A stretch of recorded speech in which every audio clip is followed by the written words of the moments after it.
I mean, there were students who were real high flyers coming in, and there were students who were struggling with basic literacy, right? I mean, it's that incredible gamut.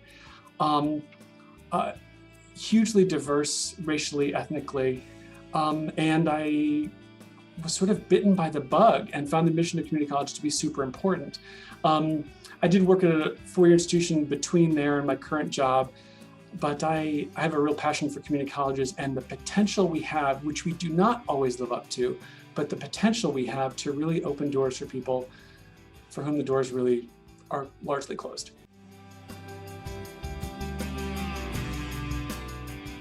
Hello and welcome to Student Affairs Now. I'm your host, Susana Muñoz. Today on the podcast, we're discussing community colleges, why they're important, and what the future holds for community colleges. Student Affairs Now is the premier podcast and learning community for thousands of us who work in, alongside, or adjacent to the field of higher education and student affairs. We hope you'll find these conversations make a contribution to the field and are restorative to the profession. We release new episodes every week on Wednesdays. Find us at studentaffairsnow.com or on Twitter. This episode is brought to you by two of our sponsors, Anthology and Everfi. As I mentioned, I'm your host, Susana Muñoz. My pronouns are she, her, hers, ella. I'm broadcasting from Fort Collins, Colorado, near the campus of Colorado State University. CSU occupies the ancestral homeland of the Cheyenne, Arapaho, and Ute people. From wherever you're listening today, we urge you to investigate the original occupants of the land.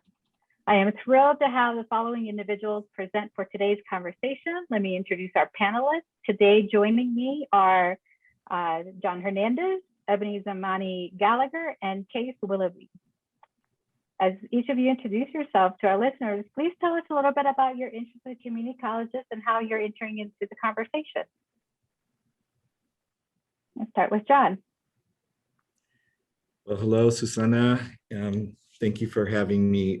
My preferred pronouns are he, him, his, el. My interest in community colleges, frankly, started as a community college student. I've always felt extremely proud of being a product, particularly of the California community college system. And I feel that that experience is probably what triggered genuine commitment and passion for this work, particularly at the community college. First generation immigrant, and like many of our students that come from that background, education was something that was instilled in my home, and it became almost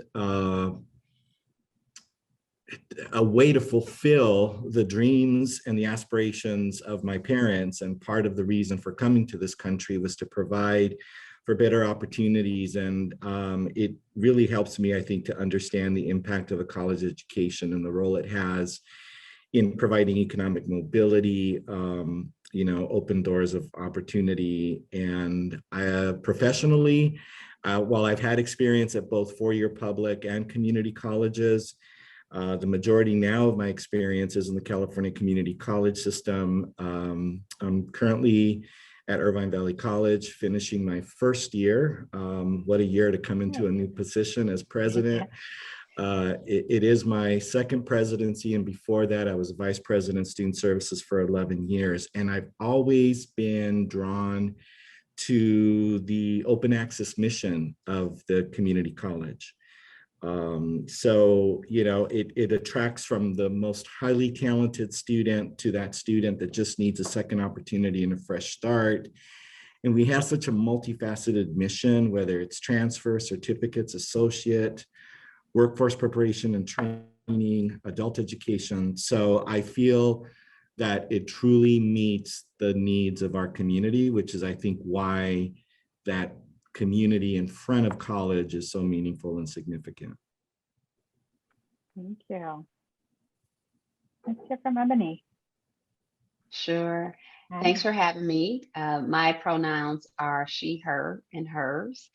And I'm at the University of Illinois, Urbana-Champaign. Here I am director for our Office for Community College Research and Leadership, otherwise known as OCCRL. Also a faculty member in educational policy, organization, and leadership. And part of how I come into this space and place or this conversation in terms of community colleges is have a lot of overlap with John in many regards. My first exposure to post-secondary education was community colleges in a sense, kind of trailing behind my mom as she was a return to learn person, and then also coming full circle with that, and that I had a college going culture in my home, and so there was a certain expectancy, though my parents did not have college degrees, that I would, right? And so I think that for me, what was attractive, similar to what John mentioned about the multiple missions, but I felt that what really spoke to me was at the time that I discovered community colleges,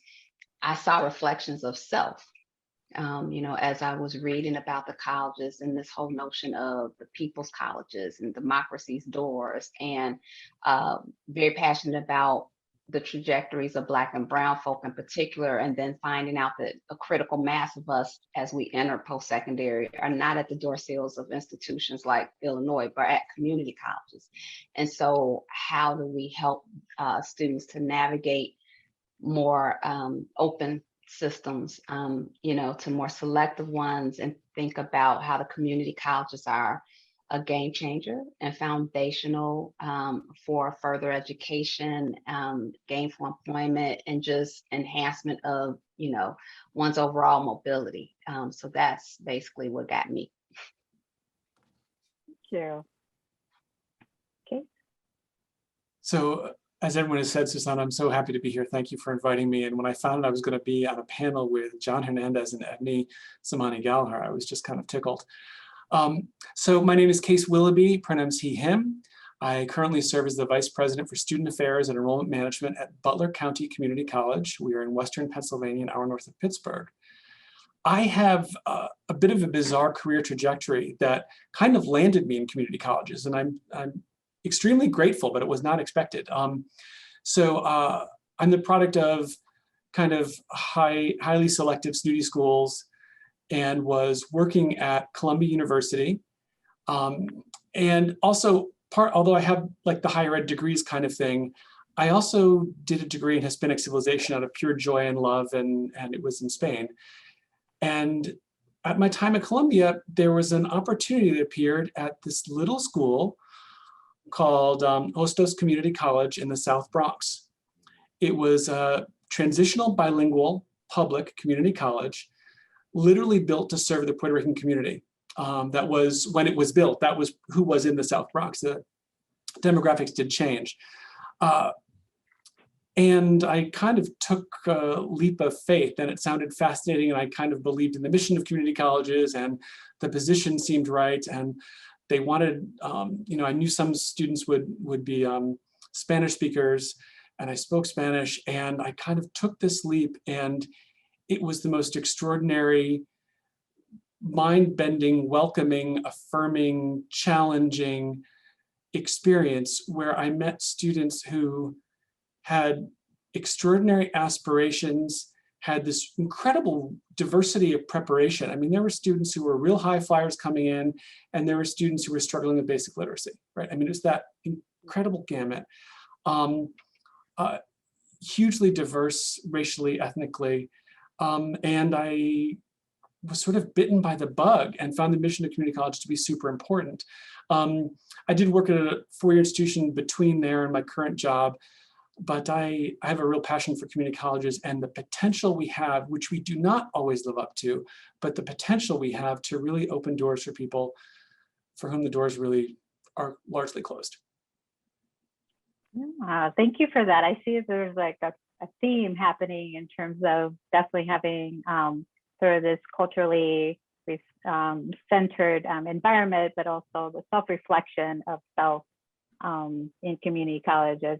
I did not attend a community college, but I am a parent of a student in community college currently. So that was one of the reasons why she decided to choose, where she's at is the self-reflection. So I was happy to hear that.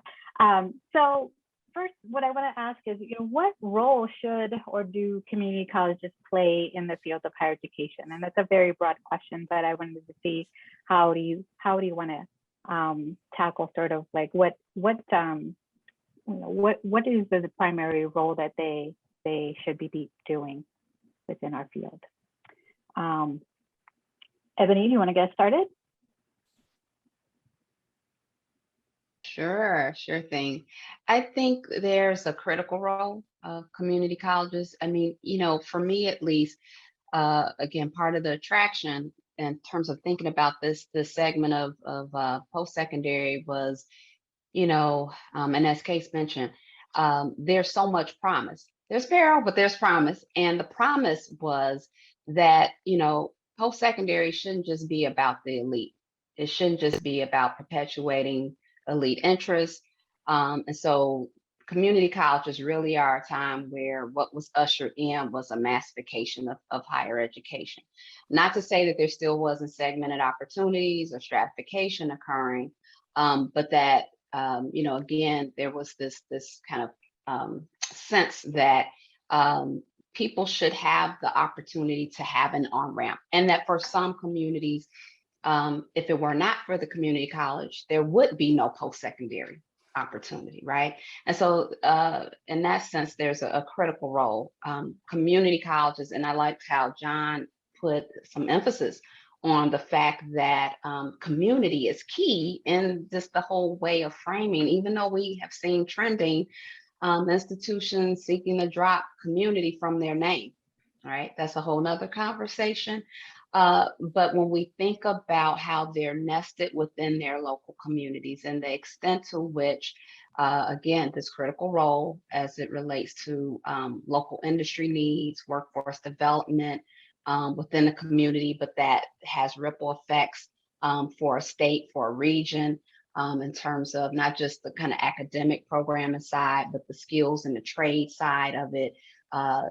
The extent to which community colleges can provide the multiple entry points, especially if they're doing stackability well, for students to come in and to get micro credentials, then another certificate, have articulation between these various certificates that can then lend themselves to degree completion, and then still opportunities for more on-ramps, right? In terms of baccalaureate, or even in California, post-baccalaureate, there are transfer pathways to graduate education that we see being played out with the CSU systems, UCLA, Berkeley, they're doing that. And so I think that community colleges have remained, like the sleeper hit, if you will. We talk about when it's summer movie time and you talk about sleeper hit. I think that that's American community colleges. It is a uniquely American invention, one that has served as a prototype for tertiary education, beyond the US. And they played a core role in our educational system, so much so that honestly, they could arguably be the centerpiece. And we've seen, this play out when it was the Great Recession. The American Graduation Initiative, it was launched from the steps of a community college. And then President Obama said, we don't get to 60-25 or 20-30 without really engaging with and elevating and understanding the critical role of community colleges. Yeah. So one thing I'd like to add is just, and everybody certainly touched on this, it's just that notion of access, right? So our price point is usually the lowest game in town.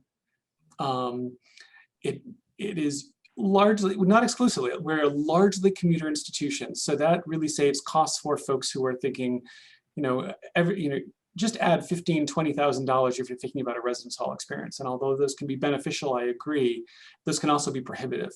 So where we really succeed is providing access to people within our geography. And that can be hugely important. We do not always have the records of student success we would like, and that is something we work on, and I think we're getting better at, but that's the next piece, because letting people in and then having them leave possibly with debt or out a credential may not be serving them. And that's important to consider too. Yeah, I loved a couple of things that were said. I'm going to piggyback on. The Access mission I mentioned has always been something that drew me to the community college system. But we all know that access without achievement fails our students. And the community college, and I'm going to speak from a California community college perspective, which has 116 community colleges, over 2.1 million students. I think something like 1 in 4 community college students nationally attend a California community college. And we are the most diverse segment of higher education. It is, I love that on-ramp metaphor. In my opinion, community college should be the first stop, whether you're a traditional or non-traditional student, for so many reasons. Where I think, so I think we've done the Access mission extremely well, where we are all putting special focus and attention is on ensuring that we're not leaving any students behind, and that we are designing our learning environments that's designed for success. And we have so many statewide initiatives, college-specific initiatives to narrow down the opportunity gaps to ensure that we are truly meeting the needs of the students that we have. And for many, it is a transfer mission and it is a transfer focus. And we have so many educational partnerships with our 4-year schools. Ebony mentioned those continued on-ramps that go on to graduate. For example, at one of our local state 4-year schools, we have what's called the Gap 4+1, which is an accountancy program where students start at Irvine Valley College, they transfer to the 4-year as an accounting major, business major. They are guaranteed admission. There's a whole lot of support and a cohort experience.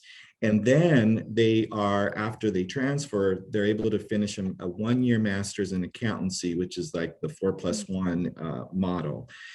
So I think community colleges are starting to, and hopefully our 4-year brethren, and frankly, sometimes just because of their own, priorities and initiatives to increase the number of students of color, first gen, non-traditional students. I mean, we're the pipeline to that. So that's a big important piece. And then the other part that I think has been touched on is that we truly have an ability to drive and really impact the local economy. And especially now as we talk about, what will the economy, look like in a post-pandemic world. And when you look at, workforce development, whether it's retraining, recertification, responding to middle skill jobs, industry-driven, short-term career ed certificates, we can do that, and we can do that extremely well. And that is an area that the 4-year schools, don't really, specialize in. And then lastly, many states, and I know in California, we've experimented with allowing a limited number of community colleges to offer a baccalaureate degree in specific disciplines that do not necessarily compete with the 4-year institution. So it might be something that is not widely offered at a 4-year, or in maybe a very, very rural part of the state that doesn't have a local 4-year school in terms of access. So I know that there's advocacy in California to expand that beyond a pilot program, make it permanent, and allow more institutions to do that. And I know many states, community colleges are offering baccalaureate. I think that's an evolution in terms of where I think we're headed. But I feel a little biased because I feel like our students, again, doesn't matter where they are in their preparation and their mindset. It's just, I think, the place that should be the first stop for almost all students.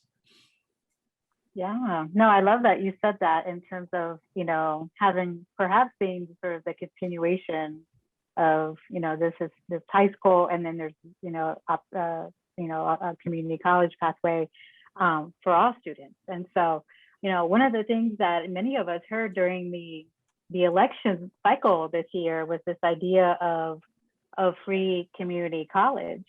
So I wondered if you can just shed some light of what does that mean, and what does it mean for the people that you all serve? Yeah. Case, do we want to start with you? Sure. So, and I have not looked at the most recent versions of this because they keep changing, and there have been different ways of proposing what free community college means. Is it last dollar after federal aid comes in? Is it last dollar after student aid comes in? And who does it apply to? And so there are always some questions around that. But what we're learning, and what we learned in the Industrial Revolution, was opening up K-12 education for everybody and being free was a smart thing for the economy, because we needed more trained people who could do more things. And what we know is that a high school education does not get you nearly as far, right? So opening up more post-secondary education, or post-secondary education in that same way, has real societal benefits. More and more of the family-sustaining professions require post-secondary education of some type. And kind of as Debbie noted, that could be a degree, that could be you need a transfer, a baccalaureate degree, that could be you need certificates that will get you something very specific. We also know that in the most recent, in the Great Recession in 2008 and 2009, or in the most recent recession, having a college credential reduces the likelihood of unemployment during these times of economic crisis, right? And so there are huge societal benefits of having a trained workforce. There are huge individual benefits of getting more people into the pipeline that will help them be successful and open up their eyes. There are also more democratic benefits, and I do not mean R versus D. I mean thinking about people who have what general education, a good general education offers, who can kind of identify when what they're reading on Facebook that Aunt Tilly sent to you is silliness, and helping perhaps to reverse the trend of truth being optional, which we've seen a lot in popular media, and that's something that very much scares me. So I think there's a lot of potential benefits to free community college. I was going to add that I welcome that. In California, the legislature for the last several years has funded college promise programs so that any student, if they come right out of high school and are enrolled full-time, regardless of family income, the first 2 years of community college is free in terms of the enrollment fees. And frankly, our enrollment fees are probably one of the lowest in the country. But having said that, we do know the reality of the demographics of the students in our state, and even that for many is a financial obstacle. Yeah. So I do welcome free college programs, because I think what it does is eliminates that particular financial barrier for many students. But frankly, I think that's really the first step. That's one aspect of college attendance and college cost.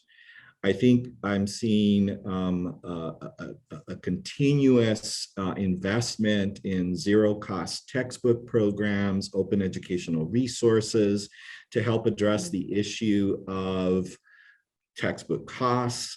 Most of our colleges, with state assistance funding and local general fund commitments, have basic needs center, food pantries, housing affordability assistance, knowing that one part of the price tag, which I welcome, is not sufficient. And even for students, the way the formulas are calculated in California, the cost of attendance doesn't truly reflect the overall cost of living expenses. So for many students, it still becomes a challenge, which is probably one reason we are seeing more and more students attending part-time, because they are working 20, 30 plus hours. And it's shifting the pipeline of what back in the day might have been mostly a traditional student population that came right out of high school full-time to one that is attending to, their own family and other financial needs. So whatever we do at the state and federal level to enhance that, whether it's increasing the Pell Grant award, I think this administration is going to be, particularly with the First Lady, very, very good for community colleges nationally. And I think all of those efforts really help us to think about the barriers that often are in place that make it prohibitive for many students. I echo what each of my colleagues said, but I guess the only other thing I would mention is I do believe this is going to happen during this administration in a far more broader, sense. We know there's a couple dozen states that already have free tuition, but I think what has to happen is, and there's been some recent attention regarding this. There's a new report from American Institute of Research that is criticizing what we do have in the way of these programs is not necessarily being adult learner friendly, in the sense of much of what we have seen play out to date. Again, and for us, the three of us, we're very much sensitive to things being 4-year centric. And this is another thing that for free college has really, even though we hear the nomenclature of free community college, a lot of these promise programs, a good number of them are about 4-year institutions, at least a quarter of them. And then for those that aren't and are focused on community colleges, it's really the case where they're focused on these 8, and even though we know we're headed toward the cliff where that kind of drops off, but they're still focused on these 18-year-olds, no lag time, first time in any institution, going full time.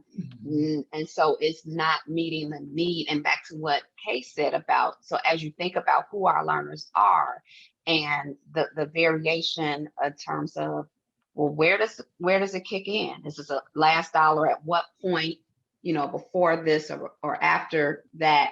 And you have all of these other kind of things relative to childcare costs or transportation, other education related expenses that even in lieu of free college, certain segments are still not able to take advantage of it. And so I think that as the national conversation expands, so too should be an expansion, and we need to color outside the frame as to who this can best serve, and especially when we think about adult learners that have never had have had no experience or engagement with post-secondary. And then for that vast majority, that neglected majority of some college and no degree, right? So how do we use it to have them think about reskilling, upskilling, retooling, and as a means of getting them in, not just these 18-year-olds that just are fresh out of high school. Yeah, no, I really appreciate that you sort of broke it down like that, because when we think about like sort of like the free community college, that's not going to fix it, right? And so it ain't free.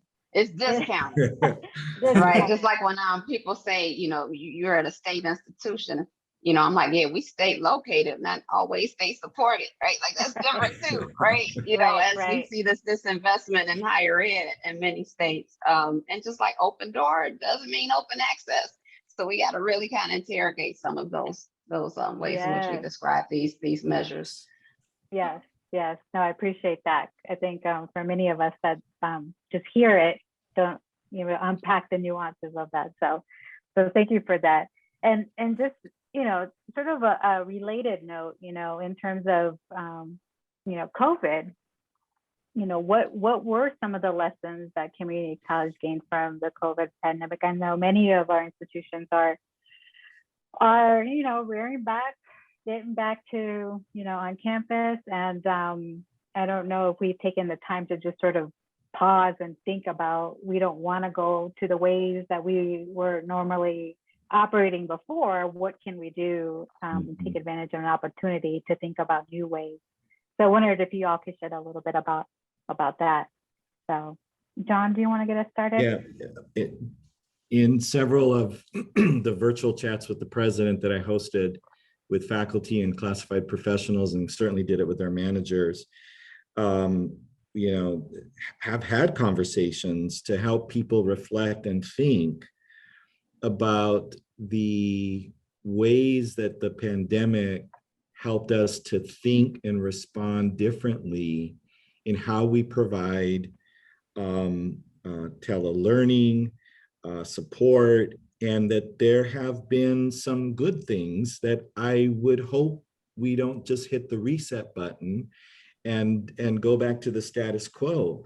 From an instructional perspective, my former institution, I remember over the years faculty who said, we will never teach in a distance ed. This is not consistent with our discipline and our pedagogy. And you know, what did COVID do? It forced everybody into an online environment. Granted, not everyone mastered it beautifully. And people just began to push themselves out of their comfort zones with the technology, the tools, the instructional support. So in some ways, I feel like what it has also done is it has helped many students. I will tell you, at my institution prior to the pandemic, only 18% of our instructional schedule was DE online. We can never go back to that low number, because what it's done, and I can validate this while it's maybe anecdotal with conversations with students over this past year through our drive-through events, that for many students, particularly those who are working and are part-time, they now found that they could move quickly in terms of degree to completion because we had the full gamut of all of our requirements and courses available online. So I think the pandemic, frankly, really allowed us and our faculty in particular to, you know, experiment with this new modality and to learn ways that they're still going to want to incorporate maybe some hybrid aspects of what they do. I mean, to think that our chemistry colleagues were like a year and a half ago trying to figure out how are they going to do, you know, successful demonstration of learning in an online format for a chemistry lab, and people figured it out. They found ways to do it.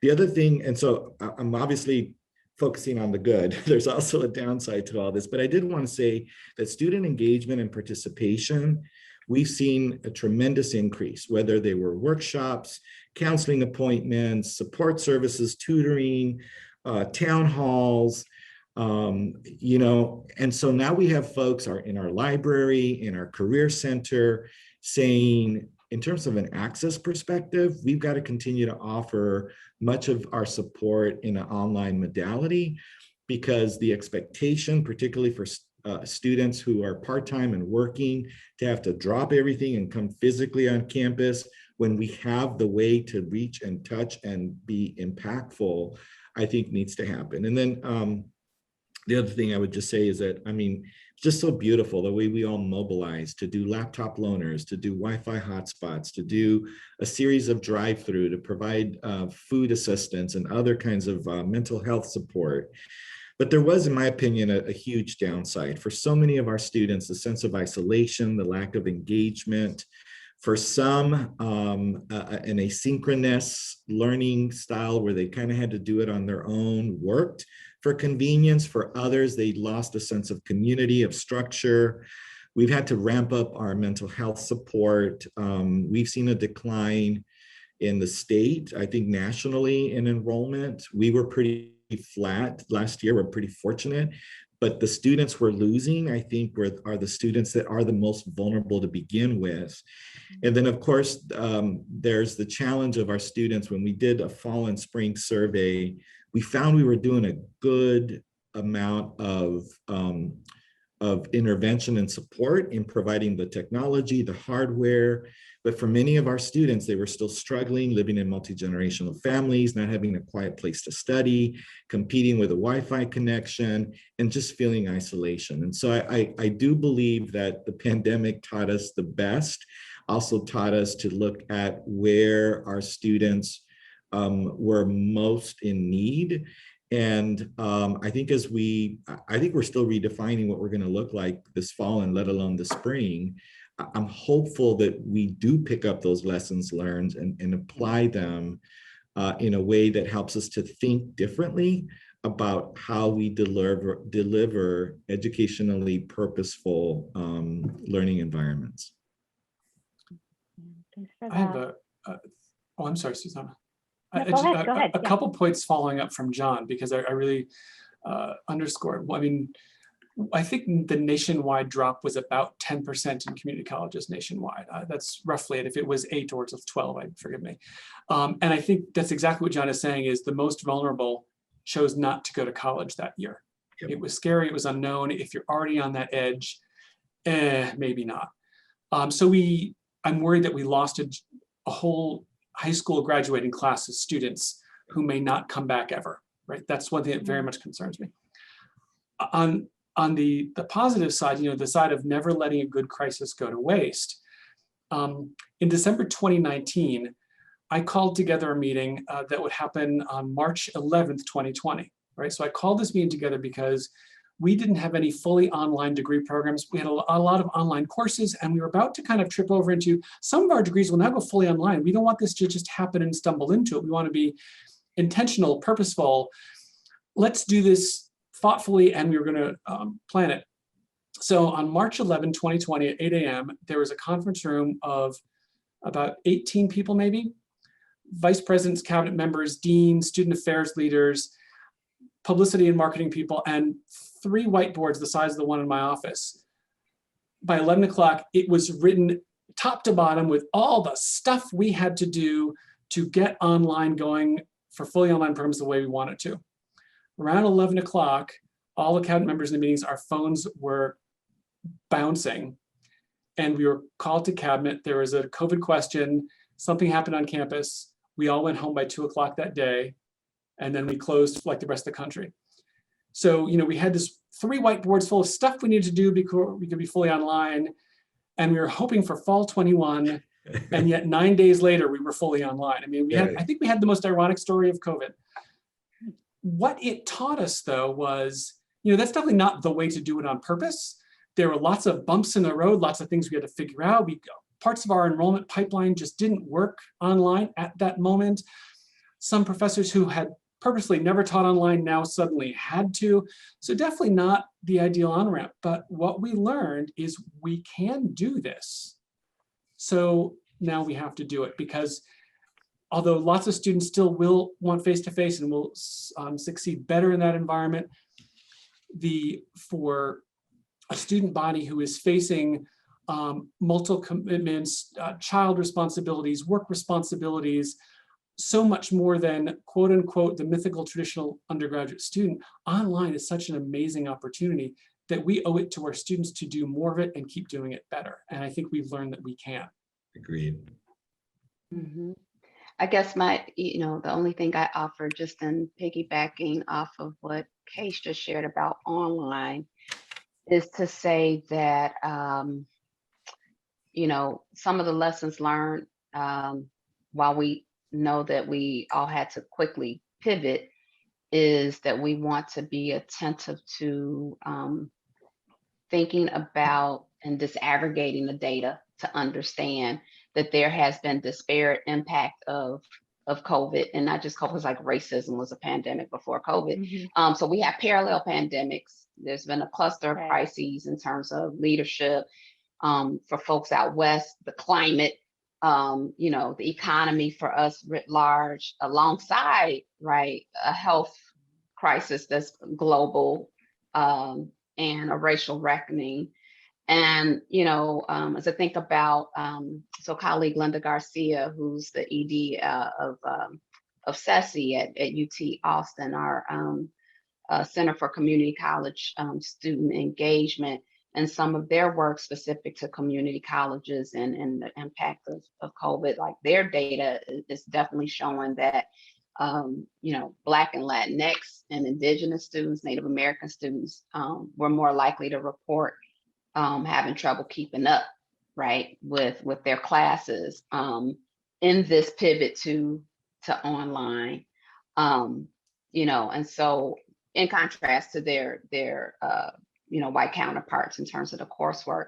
I know on some of the work we've begun with Urban Institute through our CTE collab, so Career Tech Ed collaborative learning online.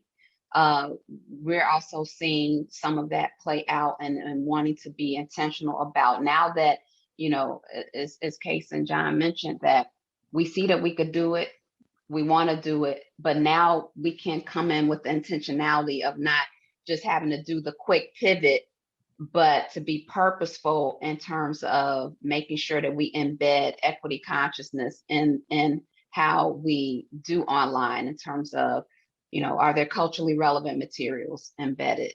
How are we using culturally responsive pedagogical approaches?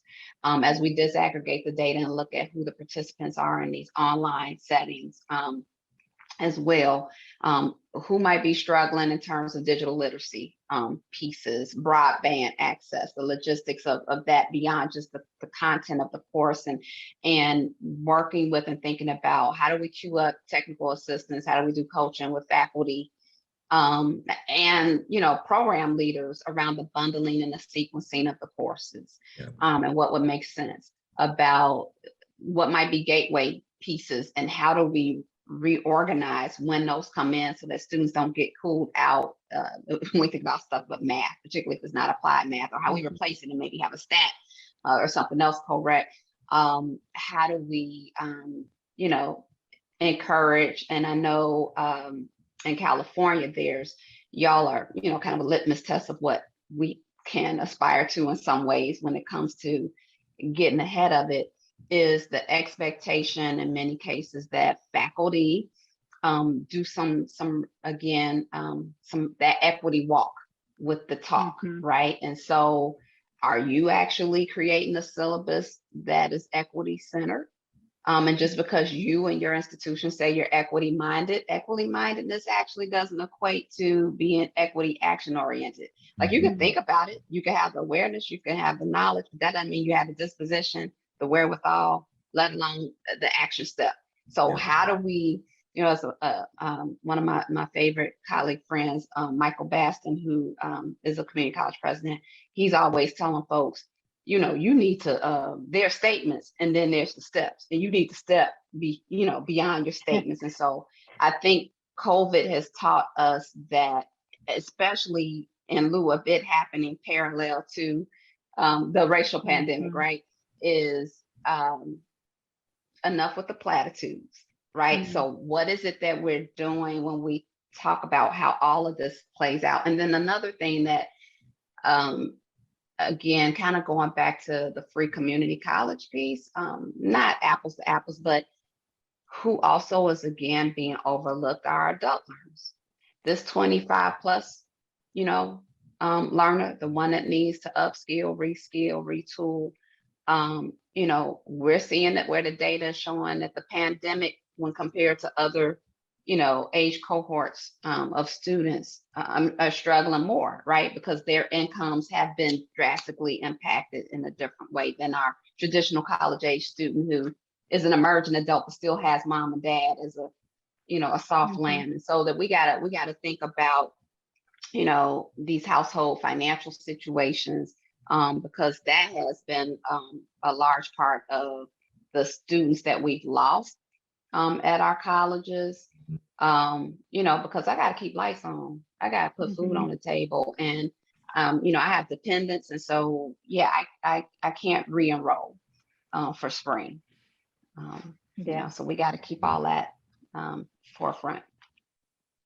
Now, I love that you just reminded us that we're operating in 4 pandemics, not just one, simultaneously, and so the compounding impact of that on our students, and the fact that we say a lot of rhetoric around equity mindedness, equity, particularly, we saw that the statements, and how do we get beyond sort of the performativity of the rhetoric, and how do we act? How does that get institutionalized in our practice, in our teaching, and in ways that hold people accountable, right?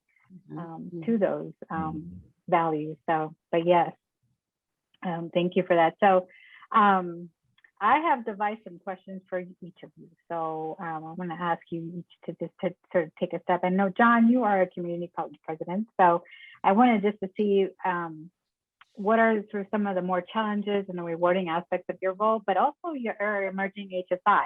And I wanted to see how that designation plays a role in how you're leading your institution right now. Thank you.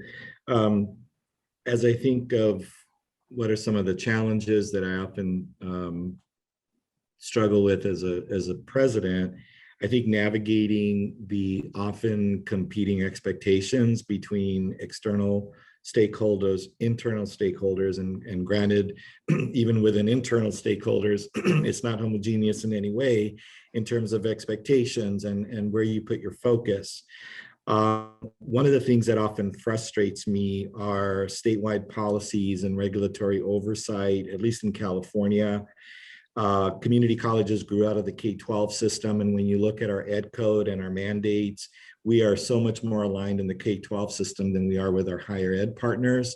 And things that, formulas and mandates that just drive everybody crazy because they might have been well-intended at some point in time, but just seem so irrelevant in our current environment. I think, frankly, for me, what I have found most rewarding as a vice president of student services, and I can say that it's been equally rewarding as a college president, I kind of alluded to this earlier, excuse me, is the role that we all have, the role that I have as the president, particularly in setting the vision, direction, and expectation, particularly for designing learning environments, as I said earlier, where it's designed so that every student can experience a success. And that puts the onus on us as educators. And part of that is creating and sustaining institutional culture that validates students where they are, that affirms their sense of belonging, that we're doing, I love some of the aspects and the critical pieces that Ebony just shared, but that we are looking and re-examining at whether it's our institutional policies, our procedures, our structures, and really asking, are we reviewing them critically through an equity lens? Are there unintended consequences? What role do we have to make sure that those inequities no longer exist? And how is it that we can play a role in transforming our educational institutions so that it doesn't continue to marginalize students? And so for me, I find that level of work extremely gratifying. Especially, when you're in a role where you have the ability to create the space and the messaging and the expectations to move an institution in that direction. And then I guess you mentioned, so Irvine Valley College is a minority serving institution. We're an ANAPISI institution. In a couple of years, if the trajectory goes as we're planning, we'll be able to apply for Hispanic serving institution status.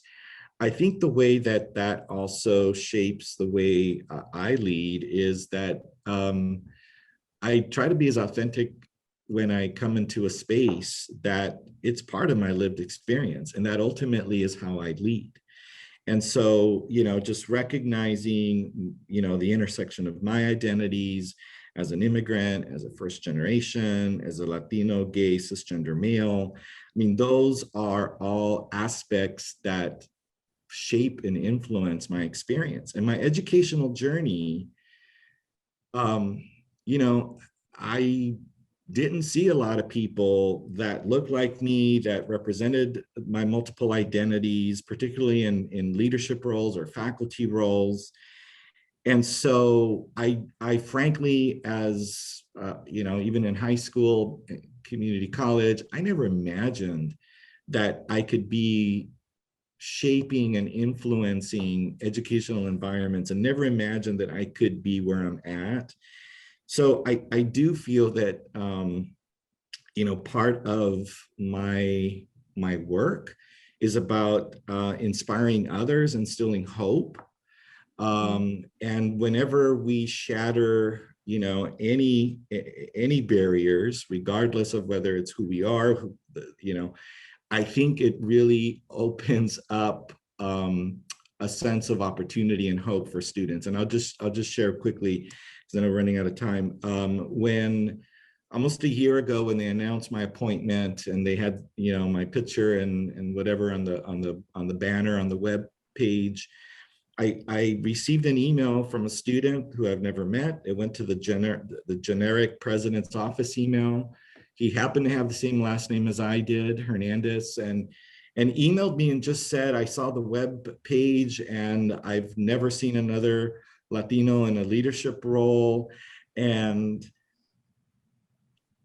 I just want you to know how this has inspired me, to know that I can achieve everything that I'm working hard to do, and that maybe someday I can also have a doctorate in front of my last name. And, that to me, I realize that's, to me, that symbolizes the hope that we bring in these roles and the way that we're able to inspire others, and particularly the students that we're serving. So that's how I bring my authentic self into, these leadership roles. Thank you. Your story gave me chills. Like literally, I was like, that's just, it's super powerful. And the fact that you're impacting so many and inspiring so many to follow in your footsteps. So thank you for that.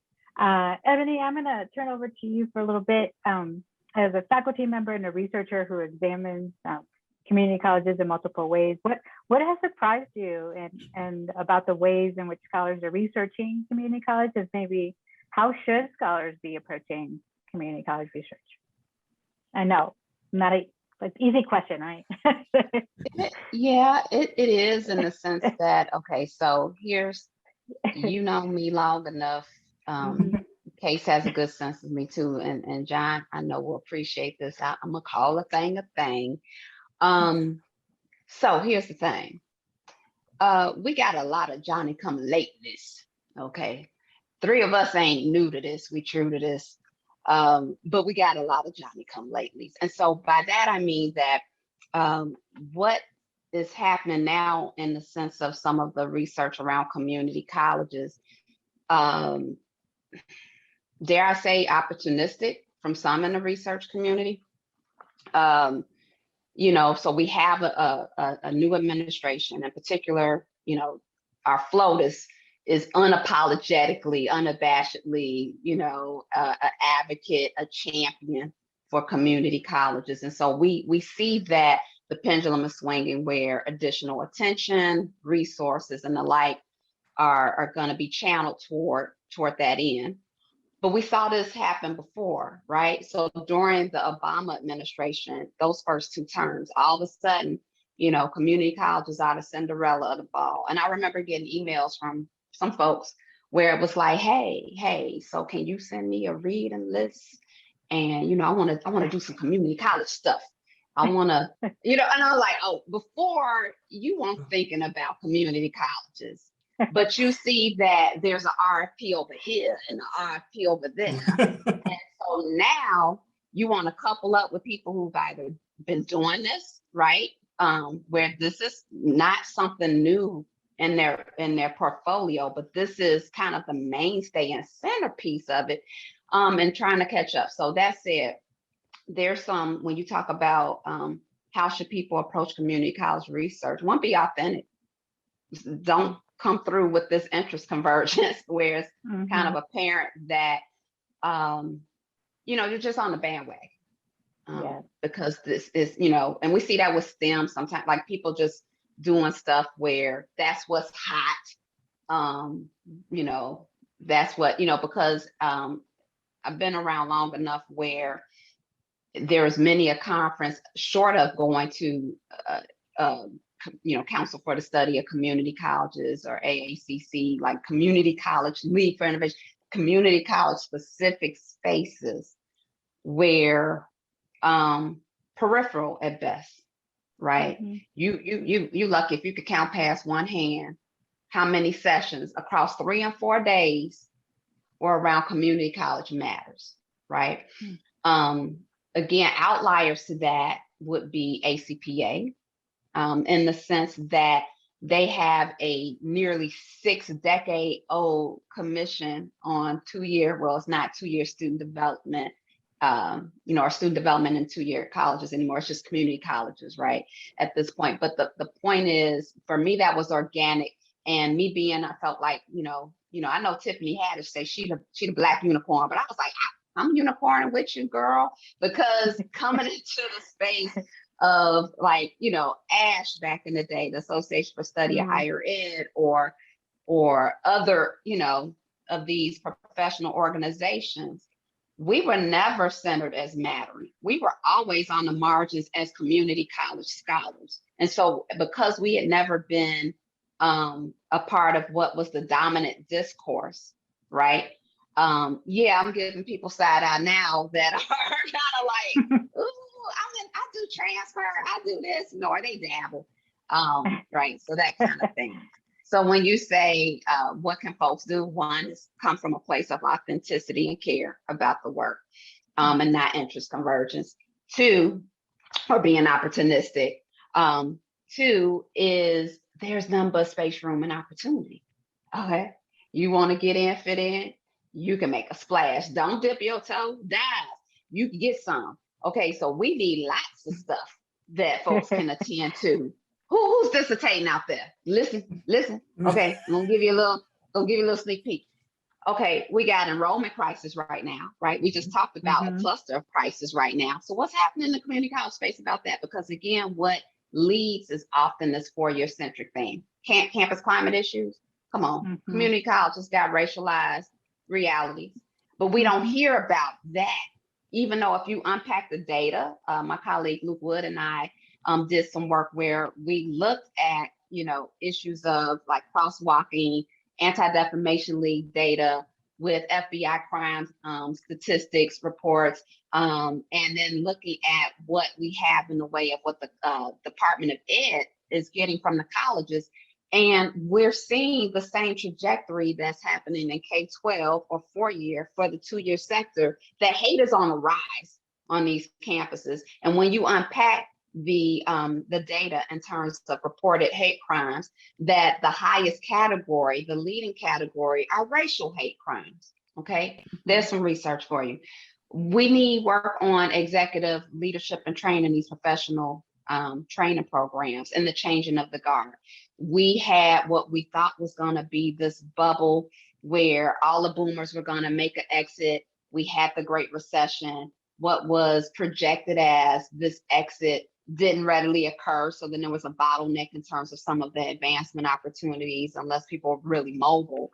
But now we're getting to a point where we need to look at that again in terms of this changing of the guard, because there's too often is it where higher ed programs don't have a class on community colleges, let alone a suite of offerings around the community college space, or socialize their students in the understanding that there are very viable career pathways for self-engagement, fulfillment, and where you can really make a difference in terms of students being able to self-actualize. That's not being prioritized in a lot of these programs. And so there's missed opportunities there. I'm thinking about Nicole Hannah-Jones and boards. Okay, guess what? They real white in community college spaces too, y'all. Study some of these boards. If we're talking about diversity walk, diversity talk, and that kind of thing, what are the trends in terms of what we see relative to board appointments? Because there's a lot of politics to that that's happening too. Completion data. Doing work around not treating community colleges, in a way that is punitive, when they are playing such a huge part in the success story of so many students. And so really kind of interrogating and poking at that bear around how, the college student board, like how do we look at success and who is completing and what's an attrition, and do you have to have, no time off, continuous enrollment, only be full-time, because that's not our student, right? So we need more research around that. I can go on like a litany where if I had a scroll and then we unrolled it, it would thump you on your toe and then keep on going, across the floorboard, because it's that much stuff that we really can attend to, because this has often been an area that's overlooked or treated as an afterthought. But there's a core of us, and we know who each other are, that, often I had this thing where I'd be joking about, you've seen those Capital One commercials, Jennifer Gardner, yes.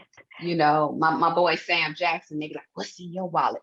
Well, guess what? When all I was coming up with lint, it was only lint in my wallet, this was what I was passionate about and gonna attend to. So we need other folks that want to be champions, regardless of the change of regimes in terms of administrations, or who wants to be nice to community colleges or not today, because we know we matter. And so it's about, getting from those margins and centering the institutions to matter. And I guess that's why I'm so passionate about it, is because community colleges have been among the most marginalized of institutions within the higher ed realm, seeking to do the most with the least for those that are the most minoritized in society. Yes. So, yeah. You said a lot. That was a lot, yes, but it had to be said. It had to be in here. Call a thing a thing. Yes, we called the thing a thing. So I appreciate that, that the list, yes. And then, yes, the long list. So, Case, the question that I have for you, our audience in this podcast is largely student affairs educators. What should our field know about aspiration and goals of community college students? And what can the field of student affairs do better to support student affairs administrators and practitioners? So I think in the major student affairs organizations, they're still centering traditional 4-year residential students, right? And many programs and sessions you might attend at those conferences will still have this de facto assumption that students live on campus, they're full-time. That's not even really the norm in 4-year institutions now, but it's not even close to the norm for 2-year institutions. So I think really understanding who community college students are, right? More likely to be working, more likely to be parents, more likely to be non-traditional age, more likely to be students of color. That's going to be a key factor in that. Now, I'll also say that sometimes the mark can be missed a little bit in that, so a lot of conversations happen around social justice. ACPA has their extraordinary imperative for racial injustice, strategic imperative for racial justice. Wonderful, important things. What I don't hear as part of that, and I think should be, is thinking about student success. Because if we're talking about racial justice, but not having a conversation of what are the equity gaps in terms of disparities between different groups of students crossing the stage at the end of their time at your institution, right? What are the differences in, are they walking away with or without a degree? How much debt?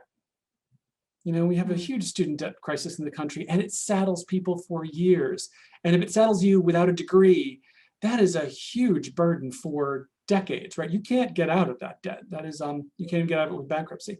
So I would like to see a greater tying together of some of these concepts of thinking about student success, what supports need to be in place in this concept of social justice work, because I think they are really connected.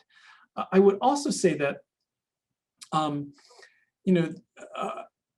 student development theory. I was recently I was at a conference that I co-chaired a few years ago, or was a part of a few years ago, which talked about student development at the 2-year college, because so often in 2-year colleges, and I'll be curious if John, you hear this too, we didn't do that student development stuff. We want them to graduate.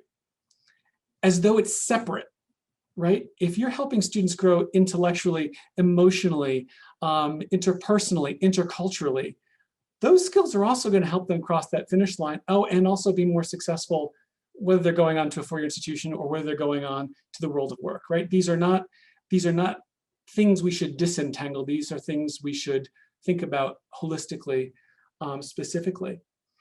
I also want to add that I think the world of community college and community college research has a lot to teach our four-year counterparts. So there's, I wrote about this in an article in About Campus. There's a great work done by the Community College Research Center at Teachers College, led by Tom Bailey. A whole body of research called Guided Pathways, really thinking about how you bring students in, how you want to make sure that there are key services that you want to ensure that most or all students take advantage of. Career services are awesome, and career inventories can really help people clarify and define and lock into a goal that matters to them. But when no one uses them until 6 weeks before they graduate because they need a job suddenly, right? You've missed the boat. And all those people who attrited before because they were on a path that made no sense for them.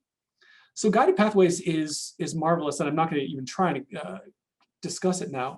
But it is holistic. It thinks about the academic, the student affairs, the wraparound kind of supports you need, how you design a college experience that leads more people from the beginning to a successful outcome. I've never heard of that concept talked directly or indirectly at a four-year environment. And it's excellent. I have a colleague at Teachers College now who says they're talking about that concept at Teachers College, which is exclusively a graduate school. Mm-hmm. So the notion that would not be helpful at a foreign institution saddens me. And I think we have so much to teach and share that, to Ebony's point, I'm glad ACPA has a strong commission for the two-year college, but I even there the voice isn't as loud as I think it could be, or is not as heard as I think it could be, to better the organization and the profession. So those are some of my thoughts around that. Yeah, no, I appreciate that. I appreciate that, and you bring into the space there's a notion of that community colleges are assets, and we need to treat community college as assets and within the four-year institutions. Definitely, you need to see that. So as we conclude this podcast is called Student Affairs Now. So I'd love to hear quickly what each of you are pondering, questioning, troubling now. So I'll start with Case.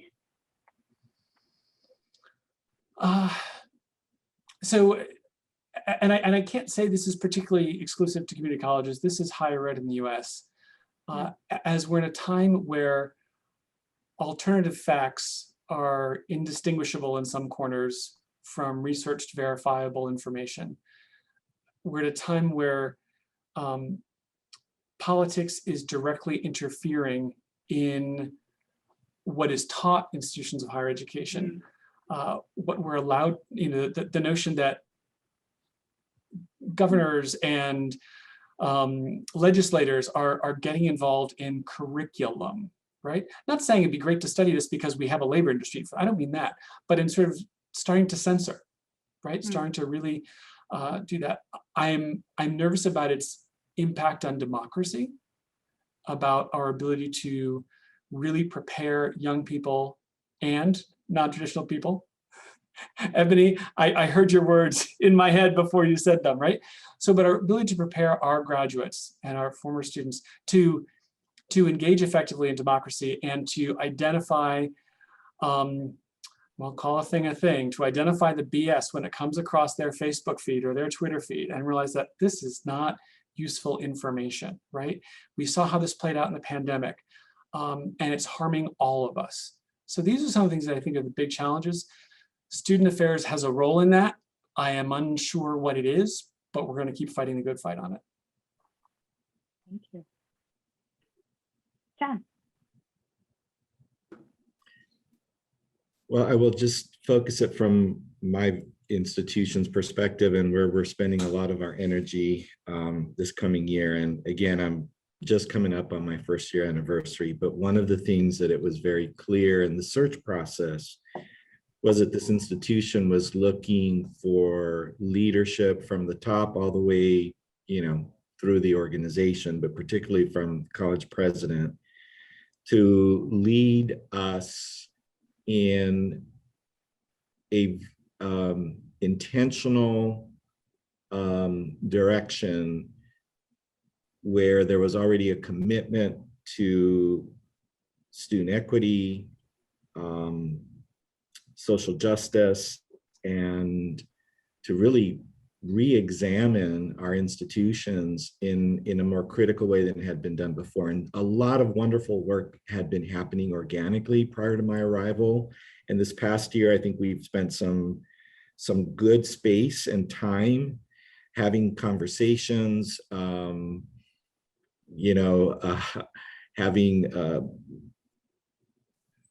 faculty participate in cohort experiences through the USC Race and Equity initiative.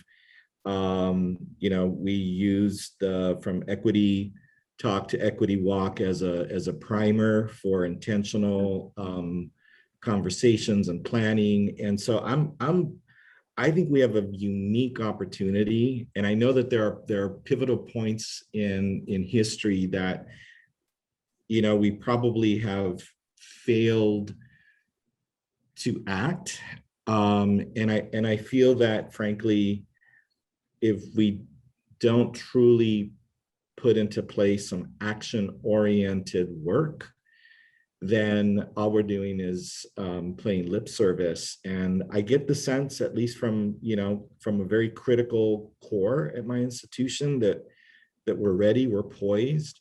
And so I'm giving a lot of thought about what my role is in being front and center. And that's what it's been this last year. I'm not bringing in a consultant to lead this work. I'm leading this work. And so I'm optimistic. I know that it will not be easy work. It never is. But and knowing that we're all in a very different place in our equity journeys, but I'm really looking forward to just some focused, action-oriented work this coming year, and just to really lay the groundwork for that. And certainly, everything that happens nationally finds its way one way or another on our college campuses. There are obviously things that are troubling me. Case already touched on a couple, and that's kind of the political environment and dynamic that we have to navigate as well. And sometimes, it may feel like our hands might be tied by our boards, by, policies and things of that nature. But if we're not going to be bold, and if we're not going to really lead in the way we need to, I just feel like it'll be a missed opportunity once again. Thank you. Okay. Wow. Yeah. Well, I guess there's this past year and a half, I think, has presented many of us, practitioners and scholars, those we serve, with a lot of soul searching. It's just been a lot. People are carrying a lot. They're holding a lot. And so as we move into this next AY, the academic year, I think we still have to extend some grace in many regards. And I think that, like my colleagues, I do have some concerns about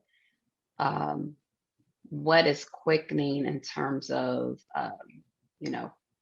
quickening in pace and trending in terms of these statewide bans that are targeting teaching the truth. Because my thing is, when we talk about calling a thing, truth hurts. Truth can't hurt, right? But you can't expect people to be healthy and whole, and you can't have healing or reconciliation without truth.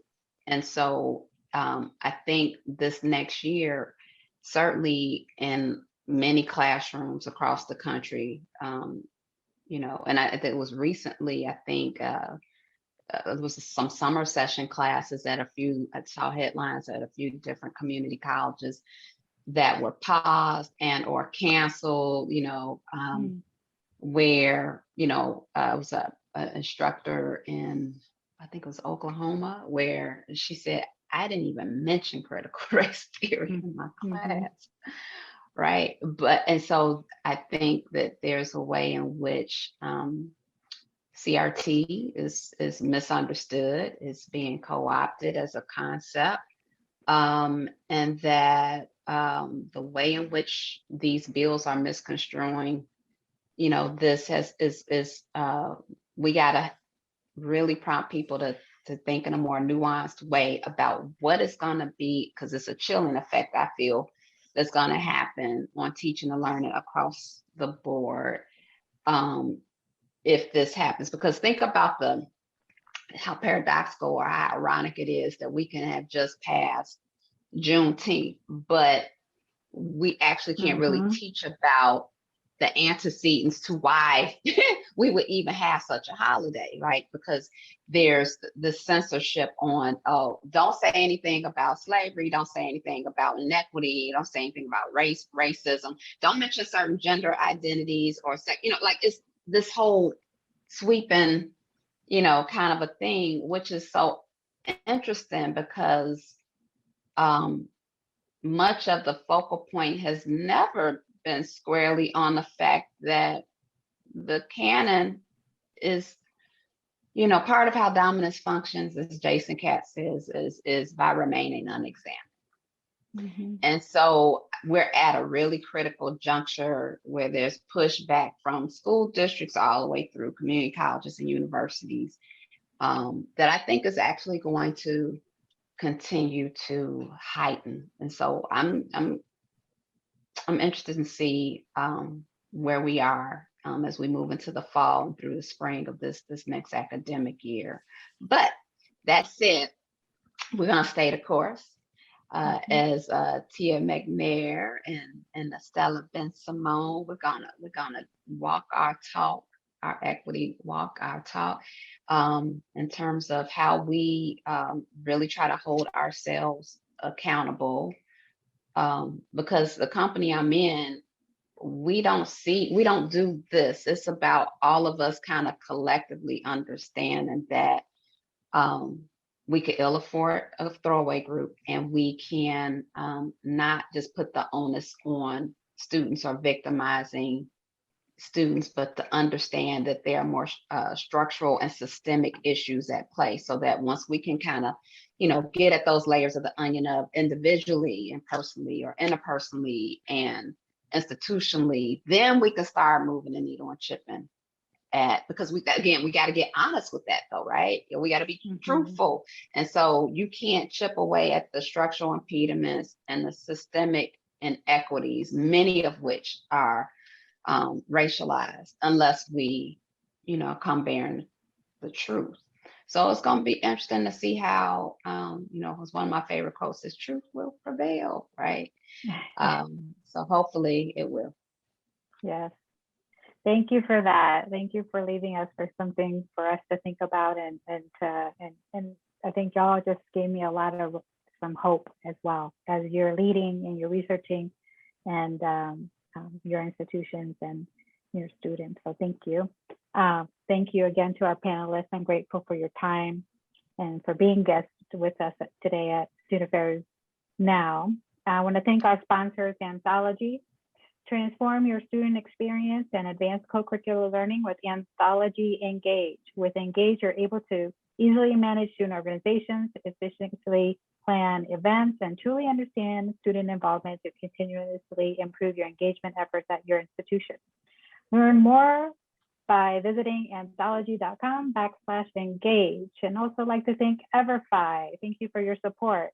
How will your institution rise to reach today's socially conscious generation? These students rate commitment to safety, well-being, and inclusion as important as academics and extracurriculars. It's time to reimagine the work of student affairs as an investment, not an expense. For over 20 years, EverFi has been trusted partners with 1,500 colleges and universities. With 9 efficiency studies behind their courses, you'll have a confidence that you're using the standard of care for student safety and well-being with proven results. Transform the future of your institution and community you serve. Learn more at everfi.com/student affairs now. Huge shout out to Natalie Ambrosi, the production assistant for this podcast, who makes us all sound and look good. Thank you for listening. If you haven't received weekly newsletters, please visit our website and scroll down to the bottom to the homepage to add your email. And while you're at it, check out our archives. Again, I'm Susana Muñoz. Thanks for a fabulous guest today who joined us. And to everyone who's listening and watching, make it a great week. Thank you.